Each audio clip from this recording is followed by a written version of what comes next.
Hi, I'm Willie Jones reporting for Kids First, and today I will be reviewing Despicable Me 3. I was a fan of the first film. The second film was okay, and the Minions spinoff was a little less than okay. And in this third installment, again, we just get some mediocrity. When I look at animated films, I don't automatically think of it as less than a live action.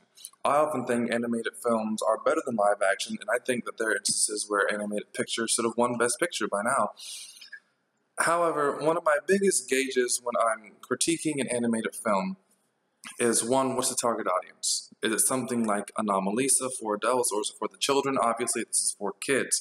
And so, even though I may not enjoy it, I can respect when a film does its job, which is entertaining the children, making sure that they're laughing and having a good time. And as I sat in my theater, I always take into account what the audience is doing, how they're reacting to it. And unfortunately, my instinct was right in that this was not a very funny movie. Thank God for the Minions, because they're the only funny part in this film. Unfortunately, they don't have a big enough part in this film. There wasn't much laughter. There were a few laughs sprinkled here and there, as there would be when you shoot for so many jokes. You have to land even a few times. It just doesn't land often enough. But the problem with the film is that it has too many references that children won't understand. Its villain is someone that's stuck in the 80s.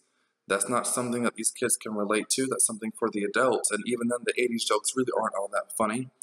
So children are watching dated jokes. They're watching a story with a few plots, and a few unnecessary plots at that, where they could really just focus their time on one thing. I think they spread themselves too thin with the plots. I think their villain is a dated gag that kids won't like.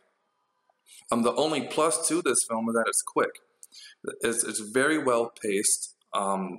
So that has that going for it. But really, it's just not that funny. A few funny bits with the Minions and a few exceptions from there. However, I can't really say that this film is a good movie. I think it's an okay movie. I think kids will still be entertained because it is nicely animated and it does have a few good parts. However, it's nothing to write home about, I'm afraid. And for that reason, I also give it 2.5 out of 5 stars and recommend it for ages 8 to 18. This is Willie Jones reporting for Kids First. Thanks for watching. So good, and I'm so bad. I'm just so bad.